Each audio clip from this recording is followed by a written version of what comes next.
Good morning. My name is Karen Freeman Wilson, and I am the president and CEO of the Chicago Urban League. And I want to welcome all of you to our humble abode for something that we all know is very urgent and very serious. We understand that increasingly, and you see standing with me a broad coalition of individuals from a number of groups that have often been the target of hate crimes, whether it is based on faith or race or sexual orientation or any other reason why people might single us out. We understand that very often we can be harmed or threatened or in peril simply because of what we look like or who we love or how we worship.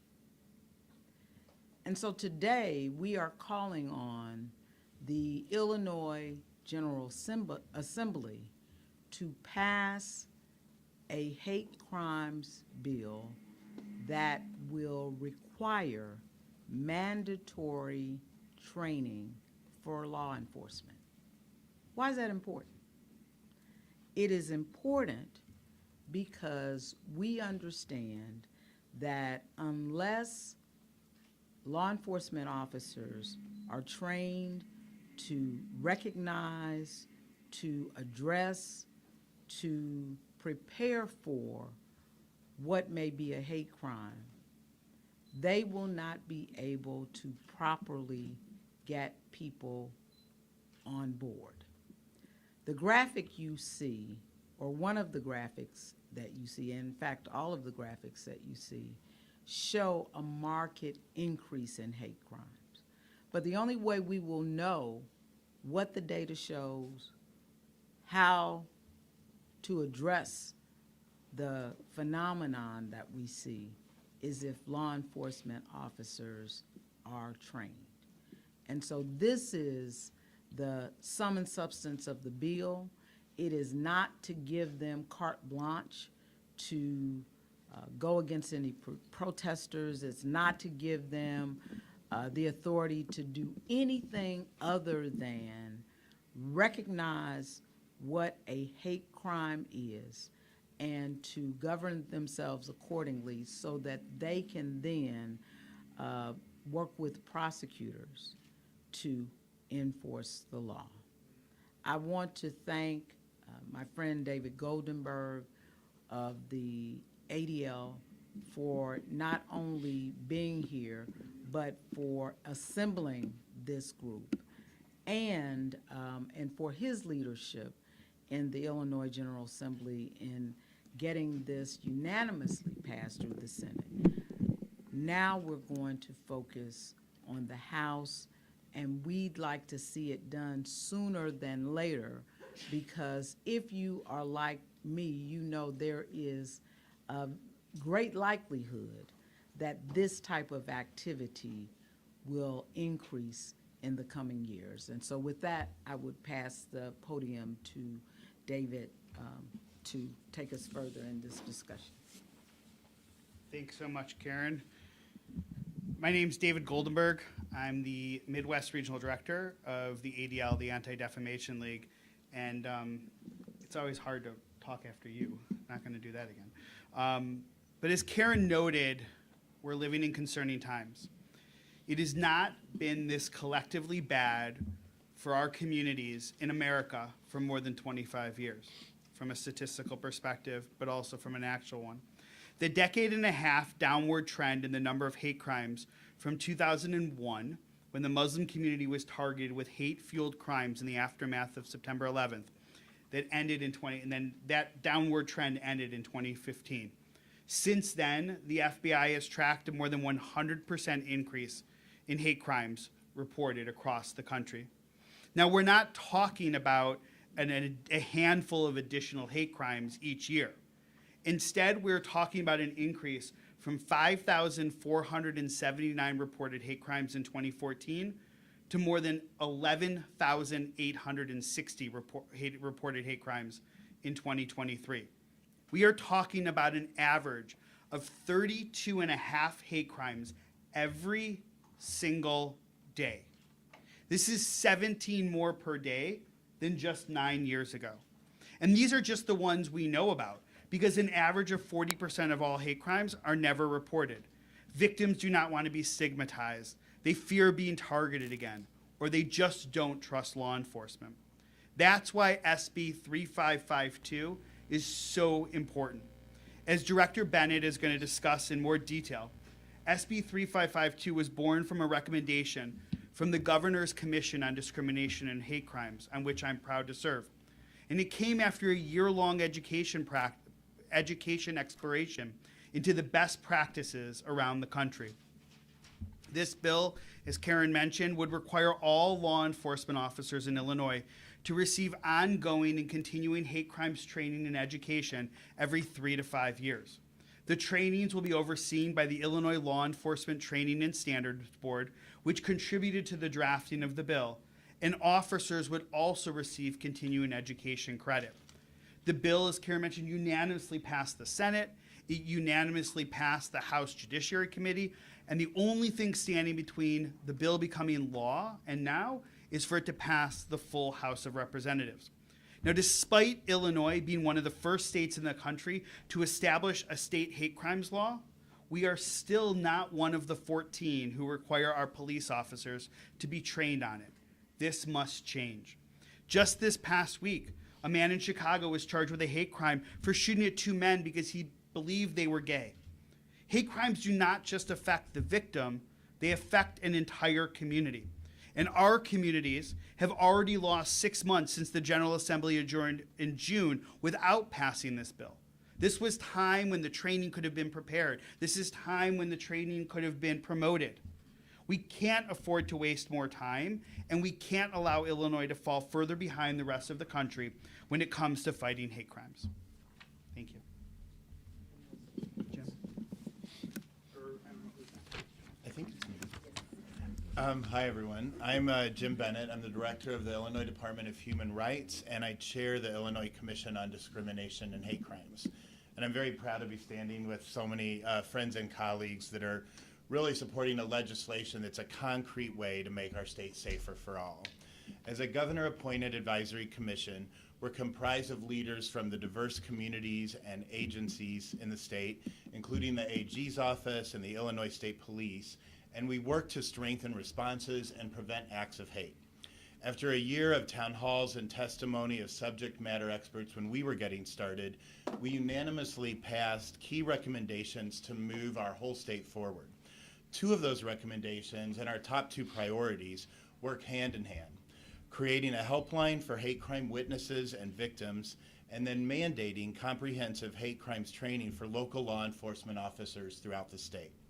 Help Stop Hate, the confidential helpline that provides support and resources to individuals and communities, was officially launched just over a month ago. Many of you were here or at the state office. And Help Stop Hate assists victims and witnesses of hate acts in reporting what happened and also connecting them to vital resources that they'll need. To stop acts of hate, though, we need to know when, where, and especially with hate crimes, why they happen.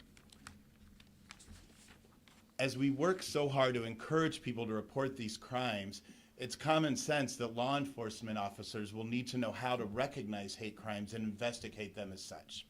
A well-trained officer will make an enormous difference. Training gives law enforcement the tools they need to respond effectively, compassionately, consistently, bringing people closer to justice and increasing the trust both with their community and with law enforcement. Part of this training is to help law enforcement officers discern between hate crimes and other acts of hate. When someone reports an act of hate that is not a hate crime, we still want to know those. Law enforcement officers can connect them with vital resources to help them recover, and we can build better data to help understand what's going on in the state. This training not only serves victims, but it helps us gather that data that's going to draw pictures that help us decide where resources go into the future. By understanding what's occurring, to whom, and where, we can take real steps to strengthen responses and develop more effective prevention programs. We are not powerless to stop the rise of hate. Illinois can continue to lead the way by passing this legislation and putting our values into action. With that, I believe I'm passing to Nancy Andrade, my partner at the city. Good morning. My name is Nancy Andrade. I am the chair and commissioner for the Chicago Commission on Human Relations. I stand here in awe of all my colleagues here. Together, we support this police training, this mandate for police training. This training is not only timely, it is critical. It's critical for the safety and the well-being and the peace of mind of all Illinoisans. Here in Chicago, we have seen an increase in hate crimes targeting certain groups. Specifically, the anti-Semitism has spiked here in the city of Chicago. We are working closely with all of our colleagues here and law enforcement to address this, but having this mandate would enable police officers to properly address the concerns of victims of hate crimes as well. As David eloquently mentioned, a hate crime does not just impact the person, the victim, it impacts an entire community. And our work in the Chicago Commission on Human Relations, we work specifically with the entire community. So when one person is impacted, a whole family, a whole school, a whole neighborhood is impacted. And we work together to address that. So again, thank you for coming, and we support this bill. Thank you. Morning, everyone. I am Mike Ziri. I'm the Public Policy Director at Equality Illinois. Equality Illinois is the state's LGBTQ plus civil rights organization. My pronouns are he, him, and I appreciate the opportunity to be with you today. As you've heard, the FBI data for 2023 nationally shows that attacks based on gender identity were up 16% over the previous year. Attacks based on sexual orientation were up 23% between 2022 and 2023. In fact, more than 1 in 5 hate crimes is motivated by anti-LGBTQ plus bias. Now, thanks to decades of LGBTQ plus people and allies here in Illinois marching, advocating, and demanding our rights, our state is the anchor of equality in the Midwest. Yet, as you've heard, the extremism that we are seeing across the country touches Illinois. Now, we know from history that LGBTQ plus communities are resilient. We will continue to build our own better world in the face of bias and violence, just as we have always done.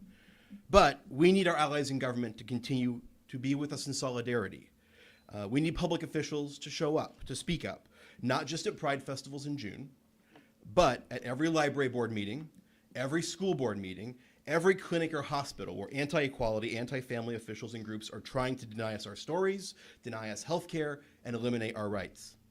Now, earlier I shared some statistics about the increase in hate crimes against LGBTQ plus people. But as we've also heard, we know from stories and anecdotes that a lot of hate crimes and bias incidents go unreported. And there are many reasons for this, including a lack of trust between the community and law enforcement and a lack of adequate training of law enforcement about hate crimes. And to that last point, 14 states require hate crimes training for law enforcement, but not Illinois. And that's why Senate Bill 3552 is so important. So we urge our state representatives to pass this legislation during the upcoming lame duck session, and we urge Governor Pritzker to quickly sign the bill. And we know our state's leadership share our values of justice, inclusion, and equality. And we know that Illinois must do all that she can to protect people from hate, whether they are longtime residents of Illinois or whether there are new arrivals from other states and other countries where LGBTQ plus families are persecuted and prosecuted. Today and always, we say hate must have no home in Illinois. Thank you.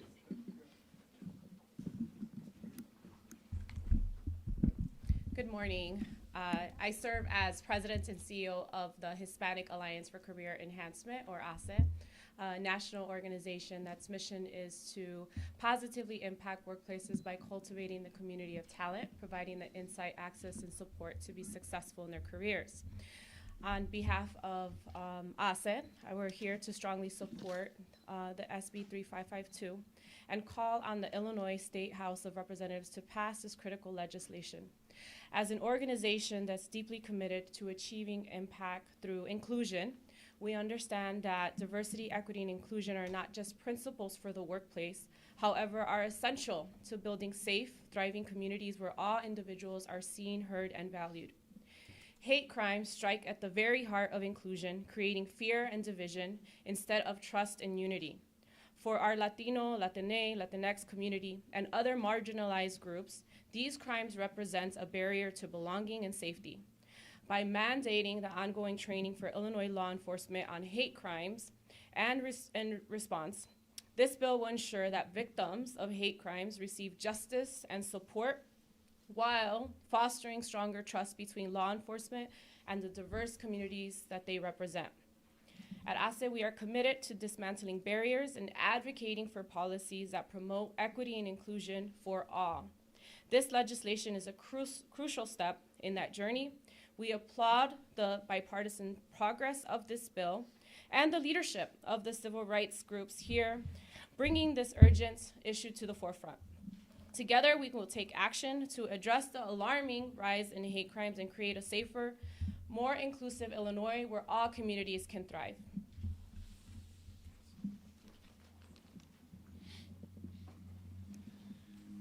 Good morning. My name is Dan Goldwyn. I'm the Chief Public Affairs Officer for the Jewish United Fund, Jewish Federation of Chicago. Let me state this as clearly as I possibly can. Hate crimes are surging in Chicago and across the state, and our dedicated law enforcement officers are not receiving the training they need to confront this surge. SB 3552 would fix that dangerous shortcoming. Jews account for roughly 2% of metropolitan Chicago's population. However, we are the targets of approximately 15% of area hate crimes and nearly 50% of all religiously motivated crimes. Just over the last month alone, one Orthodox Jewish man was shot on his way to Shabbat morning prayers at his synagogue. 2 Jewish students were assaulted in broad daylight at DePaul University, and an Israel-related program was disrupted and property damaged at a downtown synagogue. Each of these attacks were in Chicago, where fortunately many CPD officers are well trained on how to identify, combat, and address hate crimes. Unfortunately, the same cannot be said for all of CPD, much less all the communities around our state. In June of 2023, the Illinois Commission on Discrimination and Hate Crimes annual report highlighted that training on what is and is not a hate crime for law enforcement was severely lacking. We know that without proper training for law enforcement, victims of hate crimes are unlikely to receive the justice they deserve, and at-risk communities will neither trust nor feel fully protected by law enforcement. Regular hate crimes training gives law enforcement the tools necessary to identify and prevent hate crimes from occurring, and to ensure that perpetrators are properly identified and prosecuted. Regardless of a hate crime's target or its source, the rising tide of hate crimes and extremism must be stopped now, and we need the training to do that. Thanks to the work of the Anti-Defamation League, this bill was sponsored and backed by a diverse group of state legislators and a wide variety of communal organizations representing the Black, Muslim, Latino, Asian, LGBTQ, Sikh, and Jewish communities. Unfortunately, we don't see diverse coalitions like this that much anymore, and it's a real shame this bill is not already on the governor's desk awaiting his signature. This bill's time is now, and we call on the House to pass it as soon as possible during the upcoming lame duck session so that the governor can sign it and our law enforcement can get the training they need to best serve all of our communities.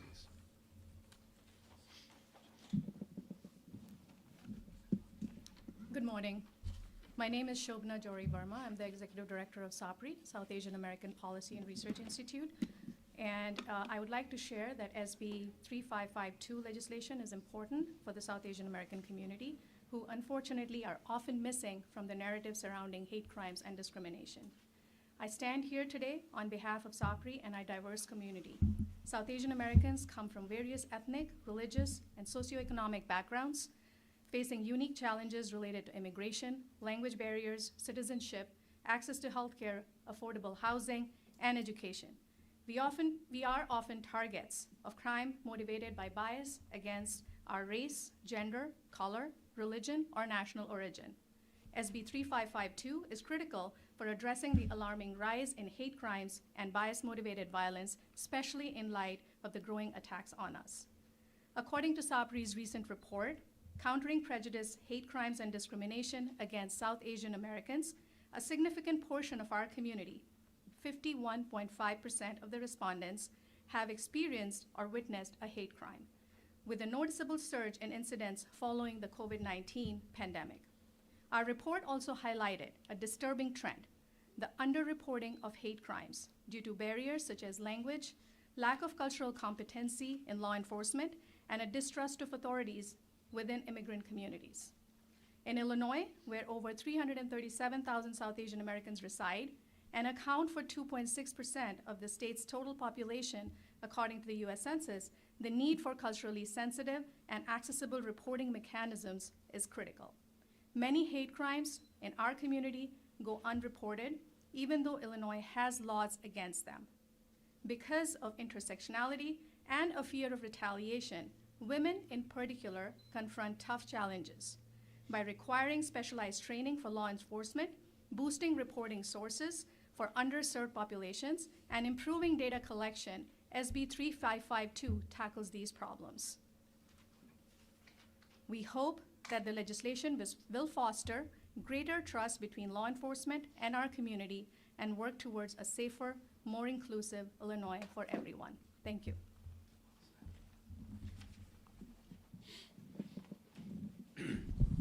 Good morning. My name is Upneet Singh Teji, and today I'm proud to represent the Sikh Coalition, the nation's largest and amongst its oldest Sikh civil rights groups. I want to begin by thanking the Chicago Urban League for hosting this important press conference, as well as the bill sponsors for their incredible work on this important legislation. SB 3552 represents a critical step toward ensuring the safety and dignity of all Illinois residents, especially those in vulnerable communities. In recent years, hate crimes have sharply increased against various religious and ethnic minorities, including Sikh, Muslim, and Jewish American communities. These are the three most frequently targeted groups according to FBI data. Illinois, like the rest of the nation, must take meaningful action to address this alarming trend. SB 3552 would mandate all Illinois law enforcement officials to undergo robust hate crime training aimed at improving officers' abilities to better identify, investigate, and report bias-motivated crimes.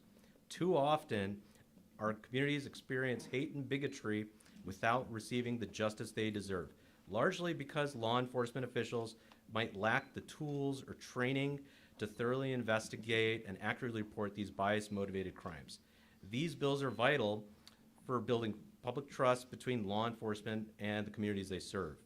Importantly, this bill does not only protect Sikhs, it safeguards all targeted by hate, including Black and brown communities, LGBTQ individuals, Muslim communities, Jewish communities, and others. This reflects our shared commitment to a core Sikh value, Sarbat da Bhala, which means the good of all people. The bill passed in the Senate with broad support, and we're confident it will do so now in the House as long as it is put up for a vote. By taking action now, Illinois can join more than a dozen other states in equipping law enforcement with the necessary tools to effectively serve and protect their communities, working toward justice for all victims of hate crimes. Let us continue this work together to ensure its passage. Thank you.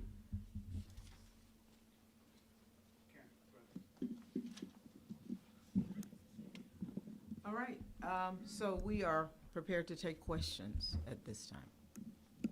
Yes. Hi, I'll go. I've got a couple. First of all, also, thank you for whoever put the list of speakers with their names. That is so helpful. So thank you for that. Could somebody, I believe there was a reference to the difference between hate crimes and hate incidents, just before we go forward. Can somebody clarify what that would be? What makes it a hate crime versus just a hateful something? I don't know who that was. I'm sorry, I don't remember. I can do it too. So I'm Ilana Khan. I'm Executive Director of the Illinois Commission on Discrimination and Hate Crimes.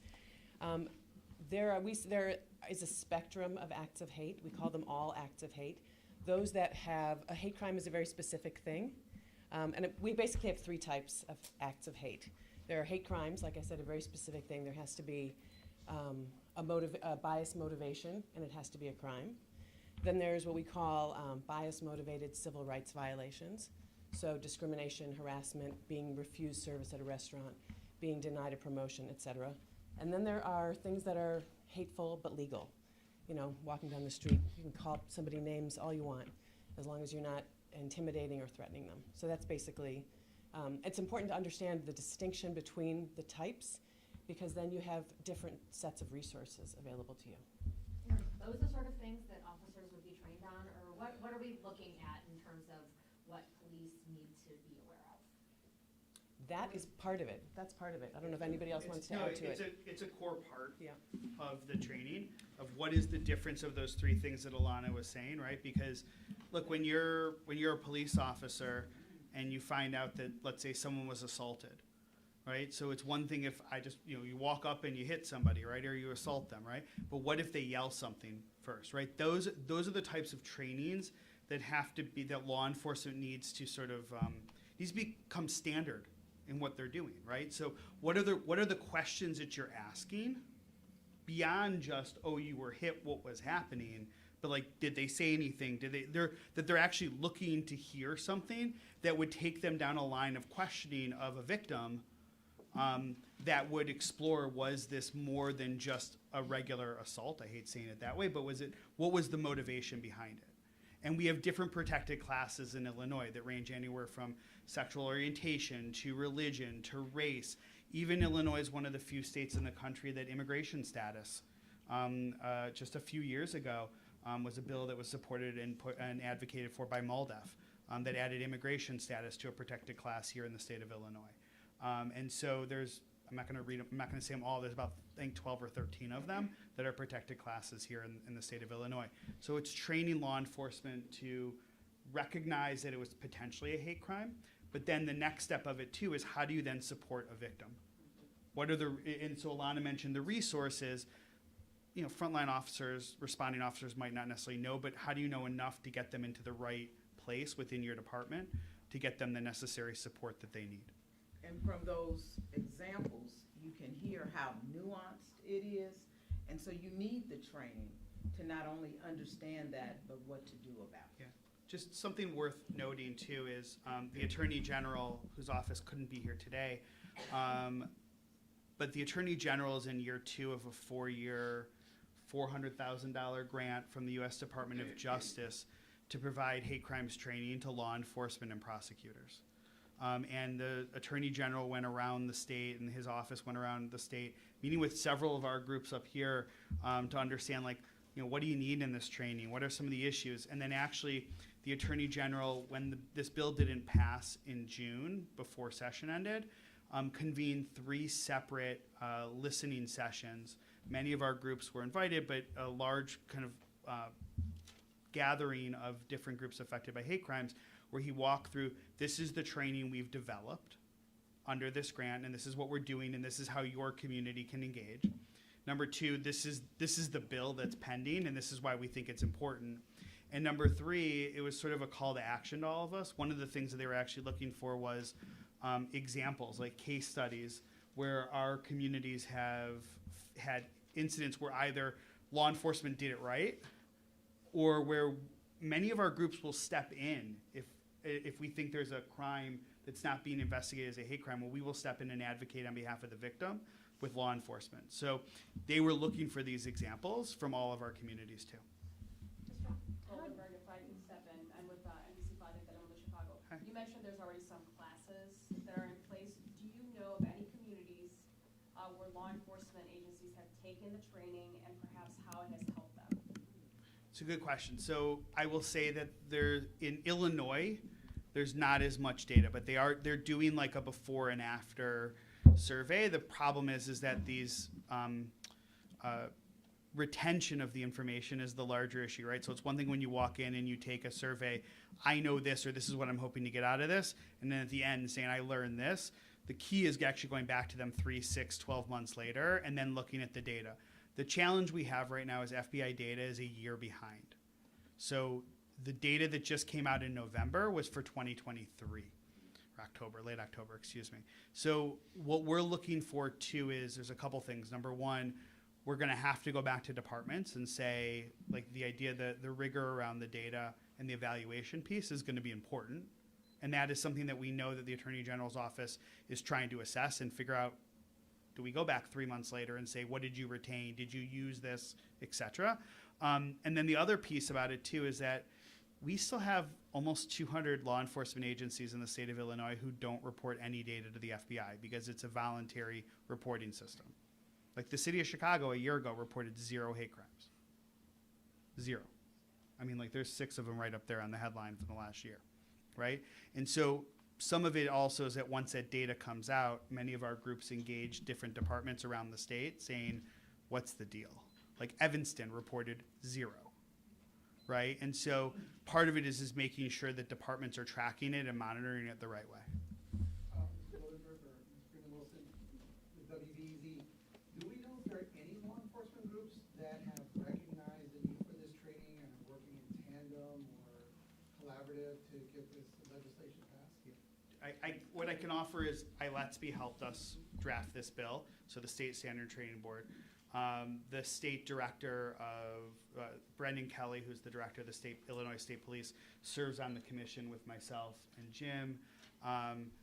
He has been very involved and supportive of this. It's often law enforcement usually pushes back against more training. They're actually embracing this one, and they're saying we need it. As a policy, they typically don't endorse a bill, but they filed a slip of no opposition this time. Jim, do you want to add anything? I'd say that covers it pretty well. The Chicago Police does have hate crimes training, and the Attorney General, 3 of us, I believe, got Department of Justice grants. So the City of Chicago has one that's building sort of care centers, and I should let you explain it better. The Department of Human Rights and the State Hate Crimes Commission got the helpline funding. The Attorney General received funding to develop this training. Their training's currently 8 hours long. It's in great demand. This bill, and they can also go through it with you. And then ILETSB, who's the training body for law enforcement, anyone will be able to submit under this law training. So if there's specific protected class groups or other law enforcement groups, they can submit training to ILETSB. They can approve the training, and that will be another place that will have training. But our goal is to, whether it's standalone training or it's woven into existing mandated training, it's just to get it out there as quickly as possible. Is there somebody from the city can tell us a little bit more about the CPD training? Because I'd like to welcome Nancy. Yeah, I recall the superintendent mentioning it at the budget hearing a week or so ago. Is it detectives, or what can you tell me about it? I can't speak entirely on behalf of the Chicago Police Department. I can only speak on our interaction with CPD with regards to hate crime training. So we do know in our line of work, we work with Chicago Police Department closely with the Civil Rights Unit. That is the unit that it handles every single hate crime. That hate crime report is then trickled down to us, and we work on the civilian side with CPD. So from what we know and our interaction with CPD is there is hate crime training and hate incident training with the police department, and I know there at the academy there is training. As Jim Bennett mentioned, we too, the Chicago Commission on Human Relations, we received a Department of Justice grant to kick off a hate crime reporting pilot program, which is going to be a soft launch in January of 2025. Part of that program is more in-depth training, and we've already spoken with CPD about doing something more substantive, a more longer detailed training to address this.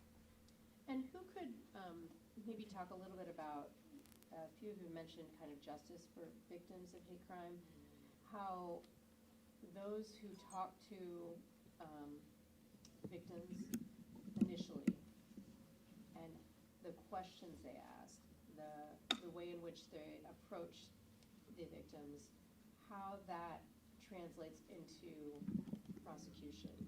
Because we've certainly seen plenty of crimes where they seem to be an obvious hate crime, but they're not charged as hate crimes. So who could maybe talk about the significance of having the officers who first respond, and how that ends up affecting the outcome? So again, I can only speak on, I'm not speaking on behalf of the Chicago Police Department, but what is critical to distinguish is that when there's an incident, be it an alleged hate crime or a hate incident, emotions run high. And it's a knee-jerk emotional reaction. And what we are trying to educate the public is that we have to let law enforcement do their job. We really and truly do. Even though in our gut or in our heart we're saying this screams a hate crime or a hate incident, we need to let them do their job. And part of our hate crime reporting pilot program is to do that.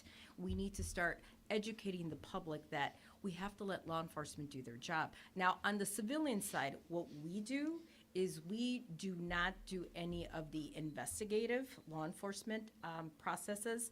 What our protocol is strictly more of really emotional and care. We reach out to the victims, and so many times we have gotten compliments that say, it's nice to know that the city cares. It's nice to know that the city is aware that I'm hurting, that my family is scared, and that my child is afraid to go to school or go to my place of worship.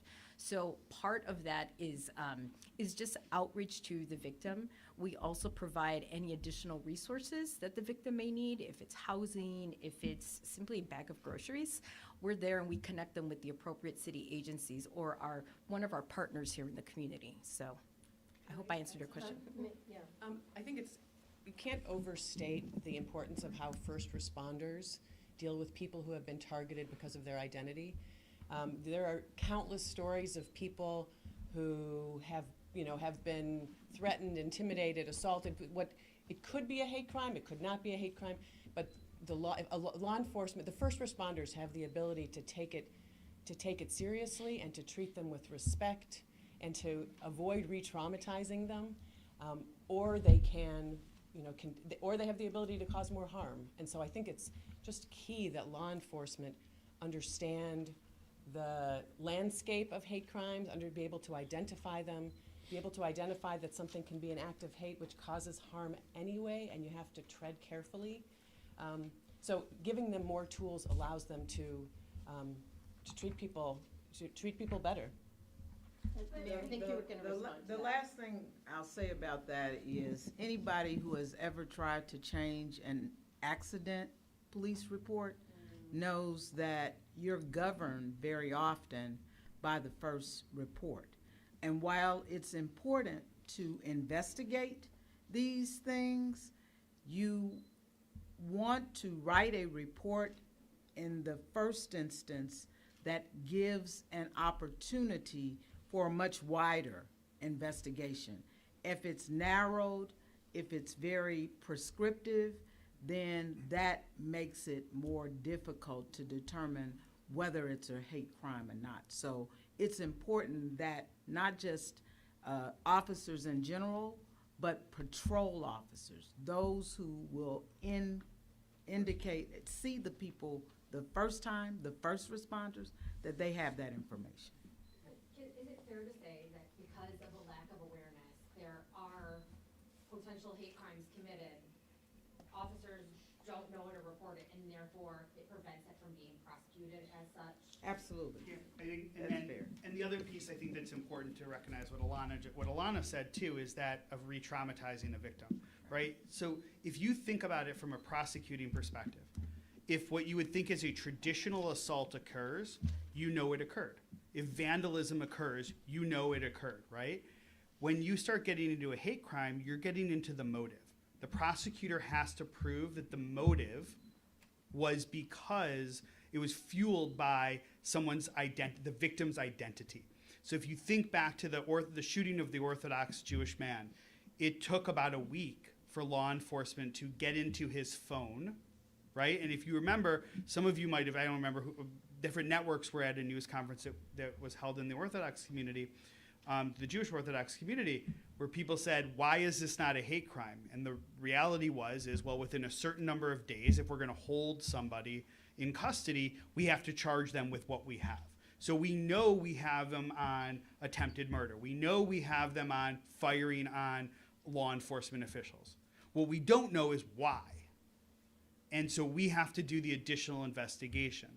Now, in that particular case, it seems obvious. You're like, we really should find out, is this a hate crime? There are some times where it's not as much. There was I'm familiar with this one because ADL got involved. There was an incident several years ago where there was a bartender in the West Loop who was spat on by somebody and assaulted in the bar, right? The person was charged with an assault. Eventually, following a longer investigation, they realized that they charged that person because she was wearing a Jewish star necklace. And he eventually admitted, yes, I went after her and not any of the other bartenders, all of whom were also female, because she was wearing a Jewish star. And so that, by the way, I will say, ADL and some others got very involved in that case to encourage, because the responding officer, she had said, I think I heard something, I don't know, but the responding officer, to Karen's point, the original report had no mention of that. And so this type of training, we hope, will ensure that we don't have more of those situations. It's not a guarantee for prosecution by any stretch of the imagination, but it's a step in the right direction. Have you been told why this wasn't called, just timing, or what's the deal? It passed through the House committee on like the Tuesday of the last week of session, and if you all remember, there was a very big budget vote going on, and every ounce of energy. And I'll say there were some questions that were raised that I think others mentioned about, oh, is this rewriting the hate crimes law? Is this going to give law enforcement sort of carte blanche authority to sort of, train it differently? The answer is no, because it references back to the hate crimes law, and that's what we're training on. And you can't change the hate crimes law in Illinois without an act of the legislature. And maybe just if somebody wanted to unpack the significance of people, the underreporting issue, and people feeling like they don't trust law enforcement, they don't, I think I heard belonging, and the impact of that. Is there someone who might want to address that?